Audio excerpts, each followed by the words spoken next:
నమస్తే, welcome to HMTV news. నేను గీతిక. ముందుగా హెడ్లైన్స్. సీజేపీ నేతలతో రెండోసారి కేంద్ర మంత్రుల భేటీ. 2 డిమాండ్లకు ఓకే. రాజీనామాపై రేపు నిర్ణయం తీసుకుంటామన్న నడ్డా.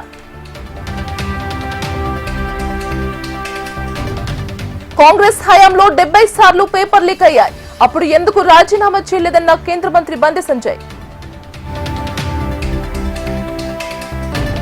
బీజేపీ బీఆర్ఎస్ మధ్య లోపాయికారి ఒప్పందం జరిగిందన్న టీపీసీసీ చీఫ్.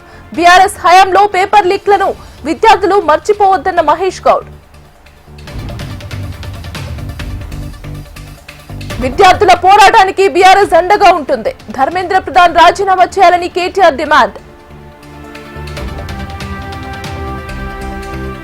ఇందిరా పార్క్ దగ్గర బీఆర్ఎస్ ధర్నాపై బీజేపీ చీఫ్ ఫైర్. విద్యా వ్యవస్థపై మాట్లాడే నైతిక అర్హత కేటీఆర్ కు లేదన్న రామచంద్రరావు. గిరిజనులకు కూటమి ప్రభుత్వం అండగా ఉంటుందన్న ఏపీ సీఎం.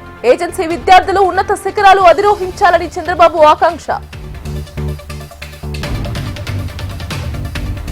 ఏపీ వ్యాప్తంగా పండుగగా పేరెంట్స్ టీచర్స్ ఆత్మీయ సమ్మేళనం. విద్యార్థులను ఉన్నతంగా తీర్చిదిద్దడమే రాష్ట్ర భవిష్యత్ అన్న హోంమంత్రి అనిత.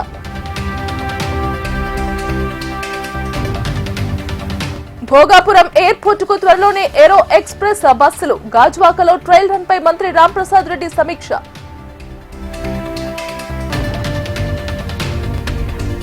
హిమాచల్ ప్రదేశ్ లో ఘోర ప్రమాదం. కొండ చర్యలు విరిగిపడి 13 మంది మృతి.